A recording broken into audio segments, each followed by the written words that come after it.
Olá a todos, sejam muito bem-vindos a mais um podcast filosófico, atividade esta promovida pela Organização Internacional Nova Acrópole do Brasil. E para este podcast, recebemos o professor Bernardo Norá, da Nova Acrópole de Uberaba, Minas Gerais. Seja muito bem-vindo, Bernardo. Olá, Danilo. Olá a todos. Muito obrigado por estar aqui no podcast da Nova Acrópole mais uma vez. É um grande prazer estar hoje aí compartilhando algumas palavras com vocês. Bem, pessoal, em nosso podcast de hoje, vamos falar um pouco sobre a vida e a obra da filósofa russa Helena Petrovna Blavatsky. E como falávamos antes da gravação, seria muito pretensioso esgotarmos o tema em um podcast só, uma vez que a vida e obra de Helena Blavatsky foram de uma profundidade e de uma amplitude tremenda que seria realmente impossível esgotarmos esse tema nesse podcast. Mas eu gostaria que você iniciasse, então, falando sobre sua vida, sua obra, enfim. Helena Petrovna Blavatsky tem uma biografia, uma vida com muitas histórias, com muitas viagens, com muitas aventuras, com muitos feitos. E realmente, se fôssemos falar da vida dela assim, com certos detalhes, gastaríamos horas e horas e não esgotaríamos o tema. Então a ideia é dar uma visão mais geral sobre o percurso aí de sua vida. Helena Petrovna von Hahn, como ela nasceu, em 1831, na cidade de Ekaterinoslav.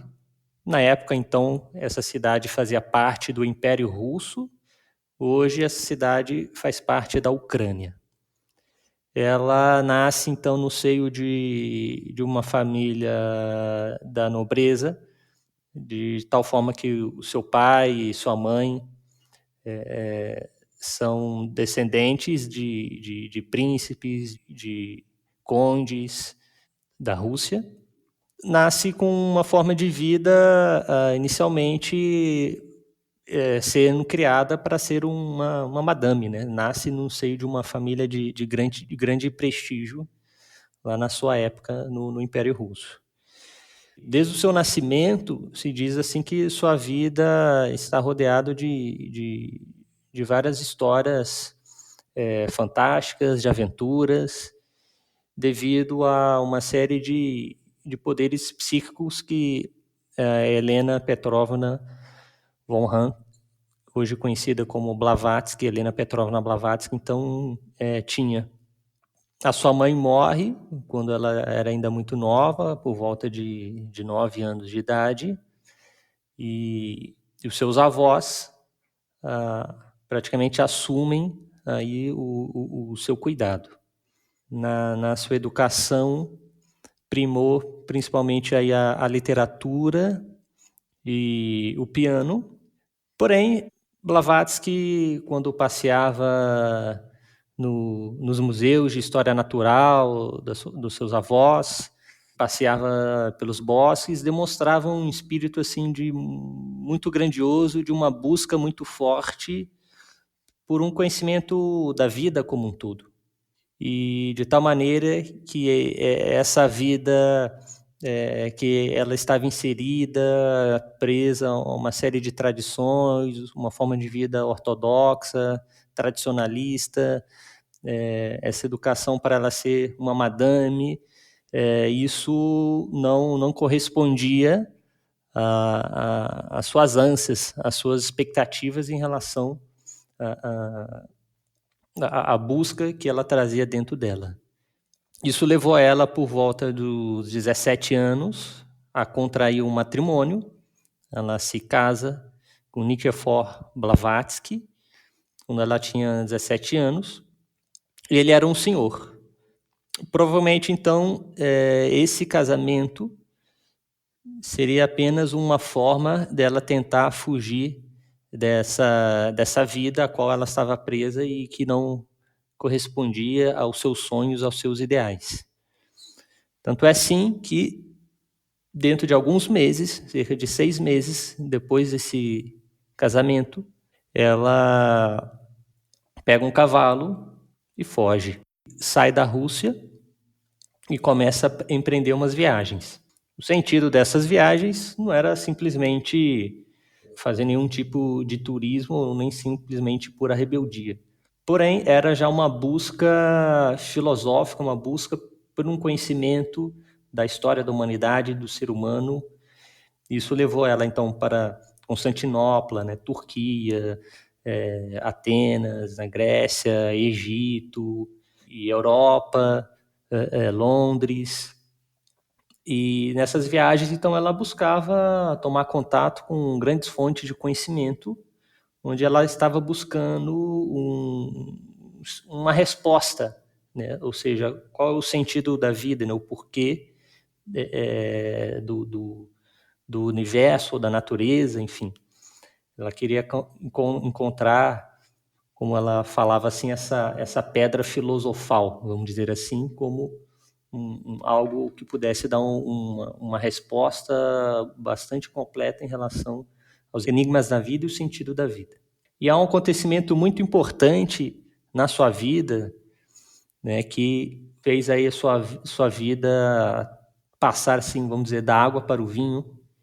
Foi quando, em Londres, passeando por um parque, existia uma visita de uma comitiva de um príncipe indiano, e, de repente, ao longe, ela avista um outro personagem, um ser humano de faces indiana, um turbante na cabeça, e quando ela olha para esse homem, ela reconhece essa figura como olhos e aquele rosto que ela tinha sonhado inúmeras vezes na sua infância, e que nos seus sonhos ela sempre teve a sensação que fosse uma figura protetora.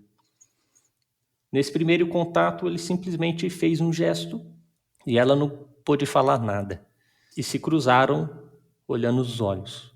No dia seguinte, então, ela passeando e lembrando sobre isso, nesse parque, ele então estava lá à espera dela. Então, Blavatsky fala então que ela encontra esse personagem chamado Moria, e que ele deu uma missão para ela, que era se preparar para entrar em escolas de sabedoria no Tibete, para resgatar um conhecimento muito profundo sobre a filosofia, sobre a simbologia, sobre a religião, sobre a ciência, conhecimento muito antigo, preservado, e que poderia trazer muitas respostas, que ela deveria entrar em contato com esse conhecimento e difundir isso através de obras, através de trabalhos, difundir um pouco desse conhecimento para a humanidade. Então, nesse momento, o Blavatsky reconhece esse personagem como um dos seus mestres, um dos seus guias, um dos seus tutores, nessa grande saga que ela começa a empreender na busca do conhecimento filosófico, simbolismo universal, do conhecimento da filosofia esotérica, como uma forma de trazer inúmeras respostas para as questões da vida e da cultura humana como um todo. Então, a partir daí, ela começa a empreender outra série de viagens, vai para a América do Norte, passa pela América Central, para a América do Sul, passa pela Índia e faz uma primeira tentativa de entrar nessas escolas lá no Tibete sem sucesso. Retorna para a Europa, ela faz uma segunda tentativa de chegar nessas escolas de sabedoria no Tibete, novamente não consegue ter sucesso. E nisso, de tantas indas e vindas, de tantas aventuras, né, ela, em alguns momentos, se machucou, se desgastou muito de longas viagens, né, viajando de navio e tudo mais.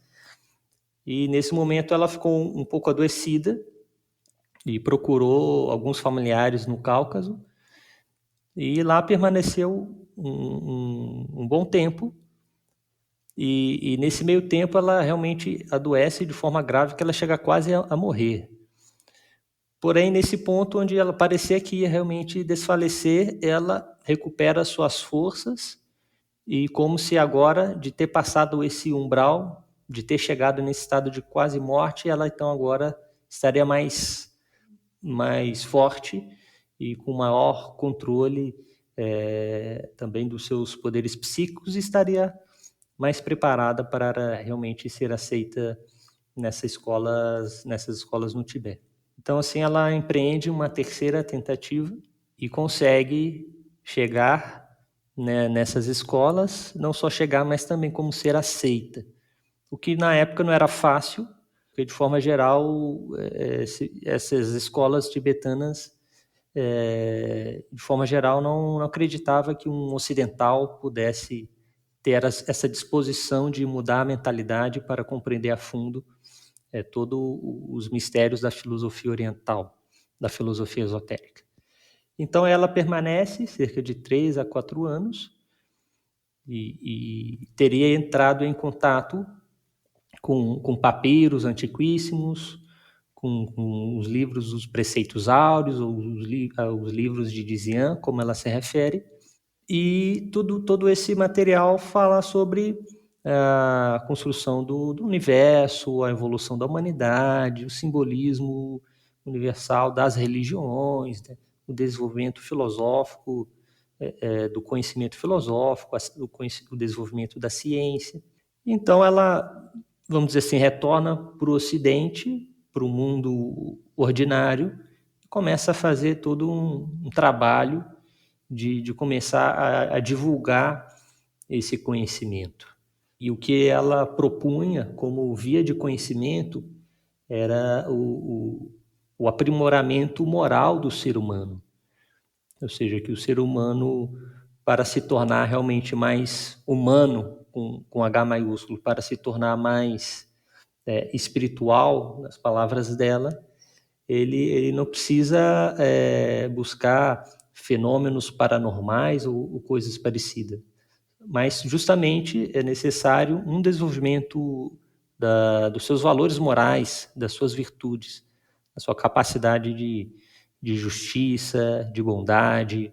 Então ela inicia esse trabalho e daí ela recebe uma outra orientação dos seus mestres, que era justamente viajar para os Estados Unidos, entrar em contato com um coronel chamado Henry Steele Olcott, que na época então estava estudando fenômenos paranormais, mediunidade, e então ela, sem ter nenhuma dúvida, ela empreende essa viagem, atravessa aí novamente o Oceano Atlântico, se apresenta para o coronel Olcott e explica do seu trabalho, a sua missão de promover o conhecimento universal, de promover um conhecimento que possa realmente aprimorar o ser humano a nível ético-moral, a nível espiritual,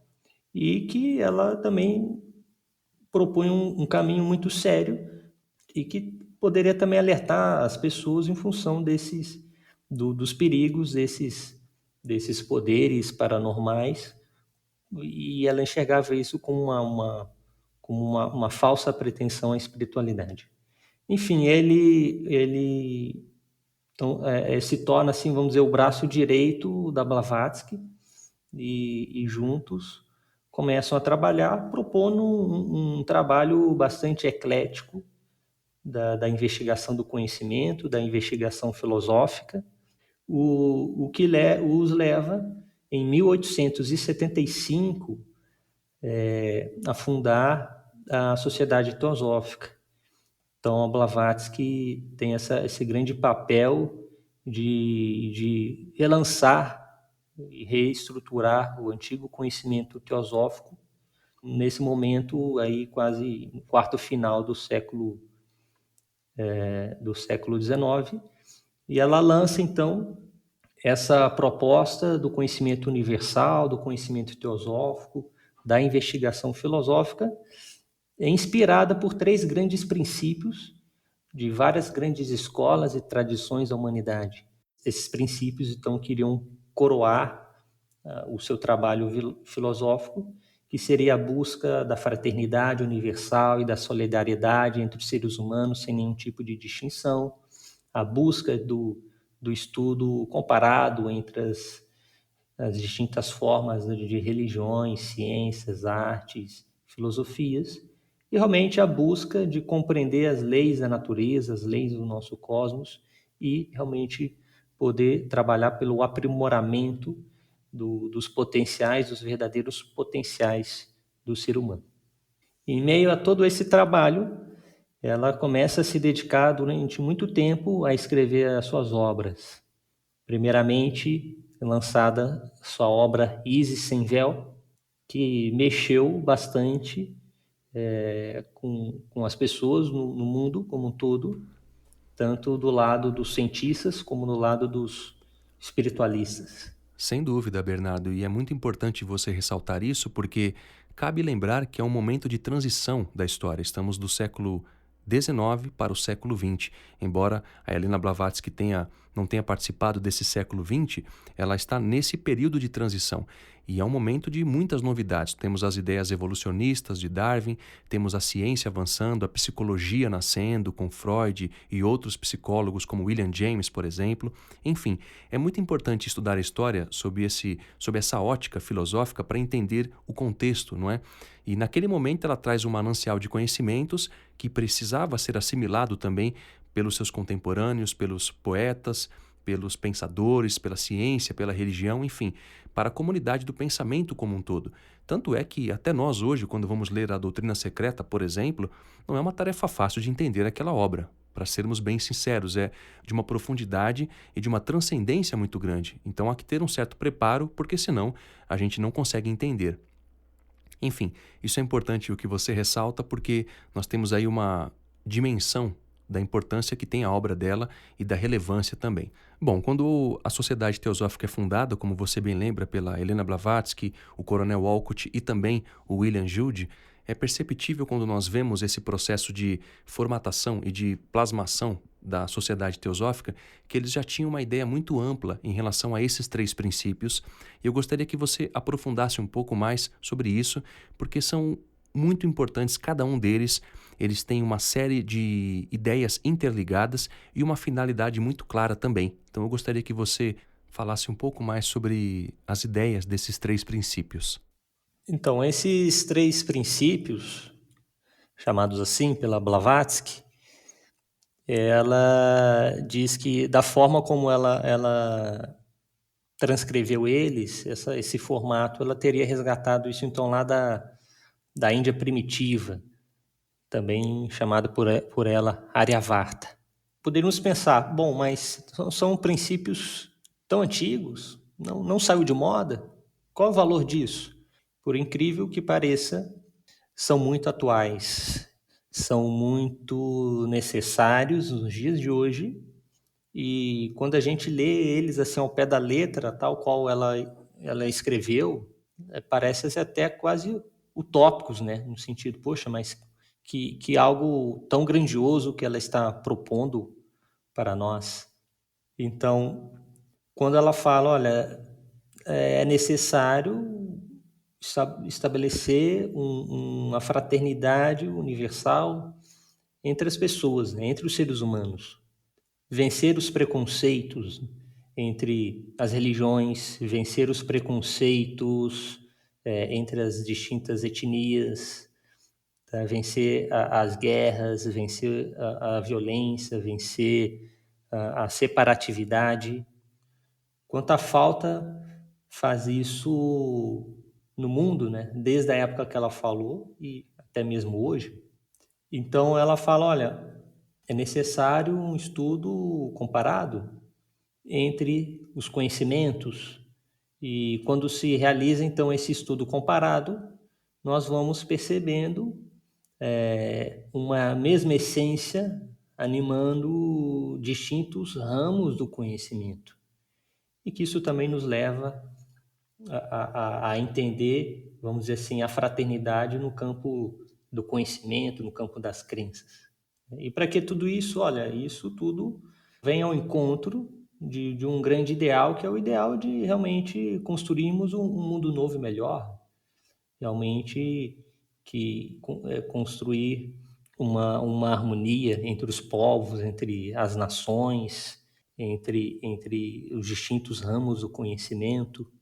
E depois, no terceiro princípio, ela fala, olha, a necessidade de desenvolver os potenciais latentes do ser humano, necessidade do aprimoramento moral do ser humano.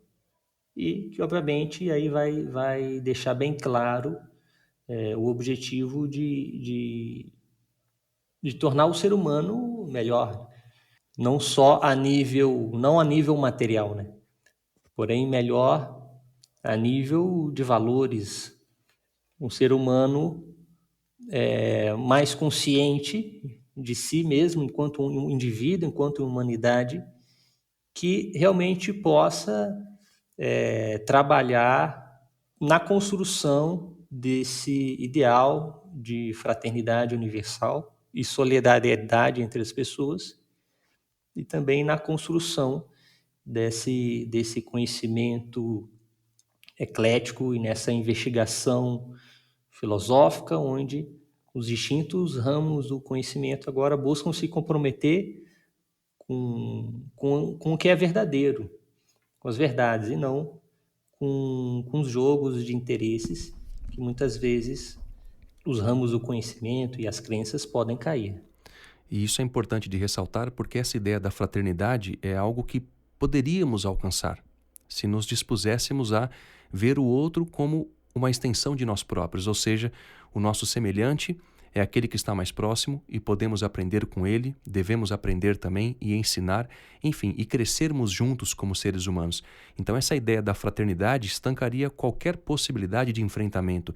Então é uma ideia muito atemporal e muito contemporânea também, que nos ensina muito agora, porque é um momento crucial da história onde estamos vivendo inúmeros enfrentamentos e guerras que deixam claro que temos nos afastado dessa condição humana de fraternidade, de benevolência, de concórdia, como diriam os romanos, por exemplo. E é muito importante ressaltar também os ensinamentos que ela trouxe, não é, Bernardo? Porque em suas obras como Isis Sem Véu, A Doutrina Secreta, A Voz do Silêncio e outras obras também, ela traz uma revolução em seu momento histórico. Ou seja, estamos vendo uma virada de século, como eu havia dito antes, e aquilo tudo é muito novo para o momento em que se vivia. Até hoje também é muito novo, evidentemente, mas naquele período, a obra que a Helena Blavatsky trouxe causou um impacto tremendo em várias áreas das sociedades humanas, sobretudo nas áreas de conhecimento. Então eu gostaria que você falasse um pouco sobre suas obras, o impacto que ela teve naquele momento e também a ressonância posterior que ela teve, uma vez que nós percebemos aí através de registros históricos que ela impactou muitos pensadores de muita relevância em seu período histórico e até o momento atual também. Então eu gostaria que você falasse um pouco sobre suas obras e essas ideias que falamos há pouco. Foi bom você realmente citar esse momento histórico, um momento histórico no século XIX, onde, de forma geral, tinha duas polaridades a nível assim, de crenças ou de conhecimento. Por um lado, você tinha um polo que era os cientistas, uma forma de encarar uma visão da vida humana, da ciência, como uma forma assim bem materialista. E a outra polaridade, os espiritualistas e os religiosos. A Blavatsky surge, então, trazendo suas obras que não se encaixavam em nenhum dos dois únicos polos conhecidos naquele momento. Então, ela lança uma linguagem onde continha elementos científicos, filosóficos, religiosos, simbólicos simultaneamente. Porque, em geral, você tinha um polo da religião, da espiritualidade, com a sua linguagem. O outro polo, a ciência materialista, com a sua linguagem. E ela entra trazendo uma linguagem que engloba não só essas duas linguagens, a espiritualista e a científica, da sua época, mas também as linguagens, a investigação filosófica do conhecimento antigo. Então foram obras que realmente mexeram muito com essas forças do conhecimento naquela época. Então, a obra Isis sem Véu e a sua obra A Doutrina Secreta são as obras mais extensas que tiveram maior impacto. Então, ela trata de muitos temas exaustivamente.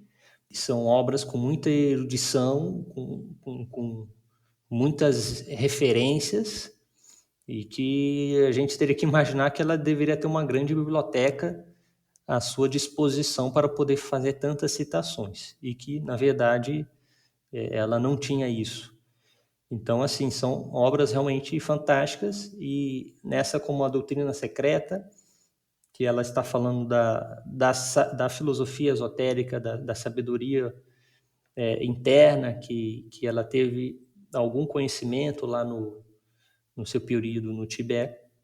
Ela trata, por exemplo, da cosmogênese, onde ela vai trazendo toda uma linguagem para explicar toda a formação do cosmos, falando que todo o universo vem de um princípio uno, de uma unidade, de um absoluto, de uma causa sem causa, como que ela fala, de um elemento incognoscível, né?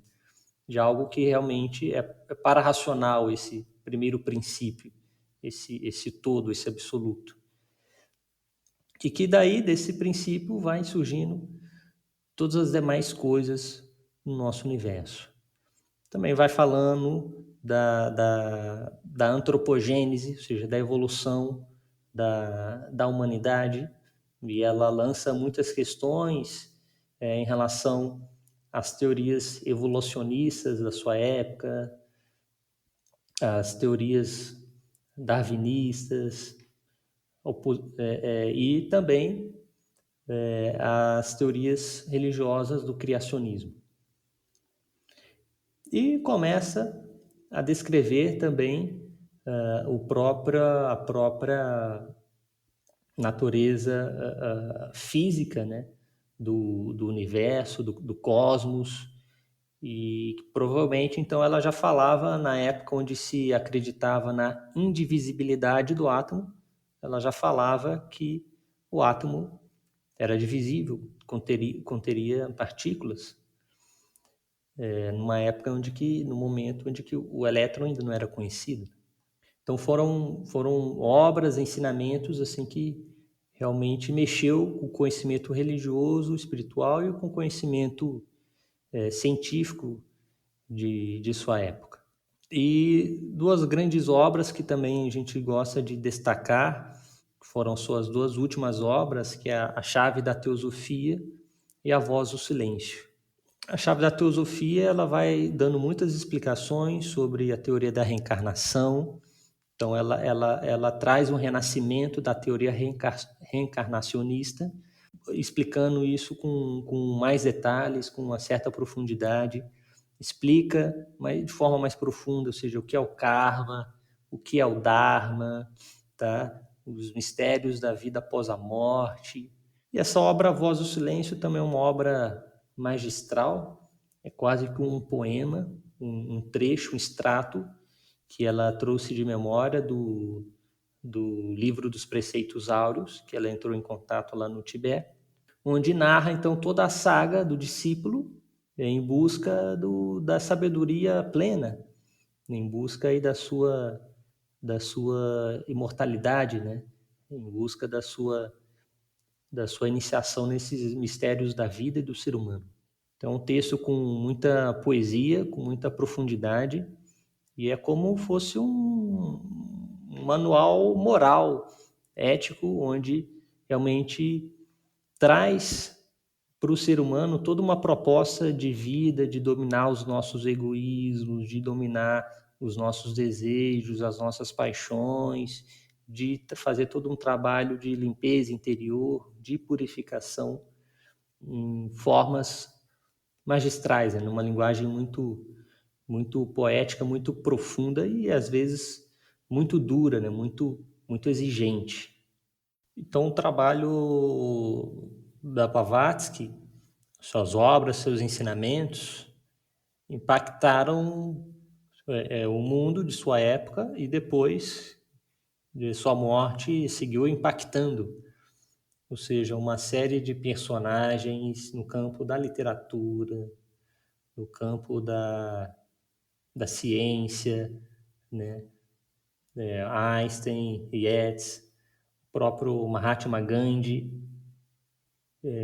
uma série de personagens, então, pintores, vão ser influenciados, né, por todo esse trabalho da Blavatsky.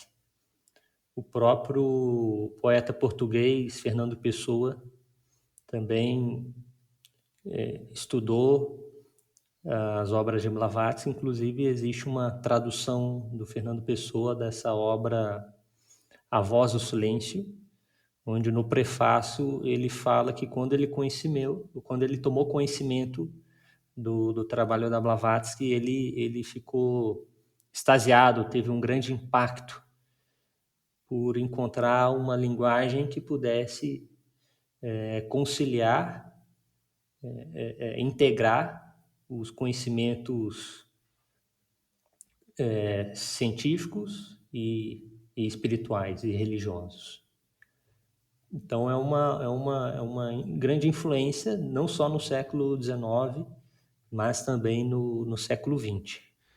Bom, eu gostaria que você falasse, Bernardo, em relação a uma passagem muito importante da obra Voz do Silêncio, onde ela fala dessa ideia da separatividade. Ela faz uma séria crítica a esse processo de separação humana, ou seja, de enfrentamento, onde ela coloca o termo heresia da separatividade. Ela coloca que nós devemos nos afastar dessa ideia, ou seja, fica muito claro a ideia de que ela buscava uma união dos seres humanos. E isso é óbvio, mas cabe relembrar, porque às vezes pode passar despercebido, não é? Embora a obra dela tenha deixado muita polêmica e talvez alguns enfrentamentos em algumas áreas do saber, não era essa a ideia dela, não era o que ela propunha, e isso está muito evidente em sua obra e também em sua vida, evidentemente falando. Então eu gostaria que você falasse um pouco mais sobre isso, porque é uma ideia muito profunda e que nos ensina a todos, não é? E no momento em que vivemos, como eu falava anteriormente, cabe muito refletir sobre essa ideia da separatividade, ou seja, como nós podemos nos humanizar mais, como nós podemos nos aprofundar mais e nos entendermos como seres humanos, nos juntando, nos irmanando, ao invés de nos separarmos. Então eu gostaria que você falasse um pouco mais sobre essa ideia que ela traz. Então, esse ensinamento da heresia da separatividade, um ensinamento magistral, onde realmente a gente enxerga como ele é necessário também nos dias de hoje. É necessário que o ser humano alcance uma visão mais profunda dos outros seres humanos. É necessário que o ser humano vença os seus preconceitos. E você citou, né, como as guerras, então são essa problemática, esses enfrentamentos a nível, vamos dizer assim, macroscópico, né, enfrentamento entre povos, entre religiões, entre nações. É essa separatividade. Porém, ela também se dá em aspectos do nosso cotidiano, como problemas de convivência, discriminações. Então, realmente, é necessário que o ser humano realmente busque essa tônica da fraternidade, que ele realmente vença essa separatividade que é um engano, né? Ela diz na obra, a separatividade te afasta dos demais. E a humanidade é uma unidade, né? Humanidade é uma unidade, somos todos um em essência. Então é a ideia da fraternidade e essa visão de todos seres humanos como membros de uma grande e mesma família. Então isso é uma visão muito interessante que ela coloca. Ou seja, que quando um ser humano avança, toda a humanidade ganha com isso. Quando um ser humano tropeça, erra, toda a humanidade perde com isso. E nos dias atuais, realmente, esse ensinamento é muito, muito importante recordar que nos ajuda a superar uma série de males, uma série de problemas. Sem dúvida. Inclusive tem uma outra frase que é muito impactante, em que ela diz o seguinte: honrai as verdades com a prática. Ou seja, ela tratou de vivenciar tudo o que ela falava em suas obras, melhor dizendo, ela tratou de honrar as verdades com a sua prática de vida, ou seja, é uma frase onde demonstra uma moral, uma pureza, uma dignidade muito grande, em que tudo aquilo que ela fez e que ela nos trouxe como um legado de sabedoria foi feito de maneira muito humilde, com muito coração, com muito sentimento e, sobretudo, com muita moral prática de não corromper esses ensinamentos. Isso é algo muito importante de se ressaltar também, porque traz essa ideia discipular de honrar os ensinamentos do seu mestre, honrar a tradição filosófica, evidentemente que de uma maneira eclética, de uma maneira vertical, de uma maneira nobre, digna e reta, sem sombra de dúvida. E uma outra coisa importante também, Bernardo, ela traz muito essa ideia do renascimento, ou seja, quando a gente lembra do renascimento italiano, nós vemos uma efervescência, um conhecimento vindo à tona em um momento de obscurantismo, e no momento histórico em que ela vive é algo parecido, ou seja, a roda da história muitas das vezes se repete com atores diferentes, mas geralmente acontecem coisas muito similares, é só a gente estudar com uma certa atenção que a gente percebe isso. Então ela faz uma revolução cultural, um renascimento também de uma sabedoria milenar que estava no Tibete. Enfim, ela viaja a vários lugares do mundo, como você bem menciona. Inclusive, quando nós lemos a obra dela, a biografia dela, melhor dizendo, que a Sylvia Cranston escreve, nós percebemos quantos lugares do mundo pelos quais ela passou e o quanto de conhecimento ela obteve e o quanto ela trouxe de sabedoria. Isso também é algo digno de se ressaltar. Agora, para encerrarmos, Bernardo, eu gostaria que você deixasse então a sua mensagem final sobre o legado e a importância de Helena Blavatsky até os dias atuais, para que nós refletíssemos sobre o exemplo de vida que ela nos trouxe e, claro, buscássemos também, em alguma medida, vivenciar algo disso tudo que ela nos trouxe enquanto profundidade humana, atemporalidade, enfim, valores muito simples que qualquer pessoa em qualquer lugar do mundo, simples e profundos, claro, valores esses que qualquer pessoa em qualquer lugar do mundo e em qualquer época da história pode viver. Blavatsky é um grande exemplo para nós de uma pessoa que realmente trabalhou, né, e lutou para realmente encontrar as verdades, para realmente encontrar o conhecimento e que esse conhecimento pudesse estar a serviço do aperfeiçoamento humano. Então, seus ensinamentos são muito úteis e atuais e vão seguir sendo, porque esses ensinamentos eles ajudam o ser humano a crescer individualmente, ajudam os povos a crescerem coletivamente, ajudam as nações a se desenvolverem e que a gente possa alcançar um maior sentido realmente de humanidade, um maior sentido de fraternidade, que possamos, sob a inspiração dos seus ensinamentos, enxergar a vida de uma forma mais profunda, enxergar a natureza que nos rodeia de uma forma mais profunda e de que possamos compreender mais a fundo todos os ramos do conhecimento, porque muitas vezes a gente vê hoje os ramos do conhecimento ainda hoje se negando, né?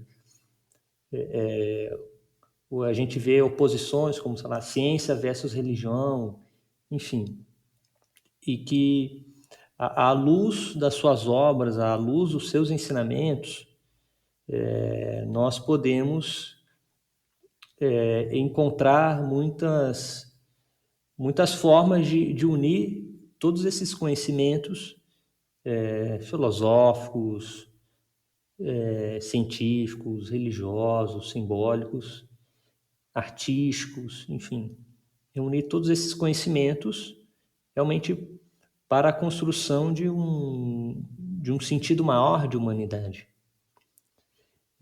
A Condessa, que cuidou da Blavatsky nos seus últimos anos de vida, relata que a Blavatsky teria dito que depois de um século de sua morte, seus ensinamentos iriam começar a ser compreendidos. Então, ela morreu em 1891. Então, esse é o momento, né, de realmente começarmos a investigar de forma mais séria todos os seus ensinamentos e conhecimentos, para que realmente, como você citou, como ela falava, honrar as verdades com a prática, para que realmente possamos desenvolver, aplicar esses conhecimentos e sair da teoria e realmente trabalhar para o fortalecimento e o crescimento do ser humano interior, né? Crescimento da sua cultura, do seu sentido de humanidade e da sua espiritualidade, aliado ao alto senso moral e ético. Bernardo, dessa maneira encerramos então o nosso podcast. Mais uma vez agradeço a sua presença e, claro, desejo que seja sempre muito bem-vindo. Obrigado, Danilo, pelo convite. Foi muito bom compartilhar essas ideias, esses conhecimentos com vocês mais uma vez. Bem, pessoal, para aqueles que queiram nos contatar, podem fazê-lo através do e-mail podcast@nova-acrópole.org.br. E para quem quiser saber mais sobre a Nova Acrópole, basta acessar o nosso site nova-acrópole.org.br. Até a próxima! A trilha deste podcast é de autoria de Gustav Mahler e chama-se Sinfonia número 10, Adágio.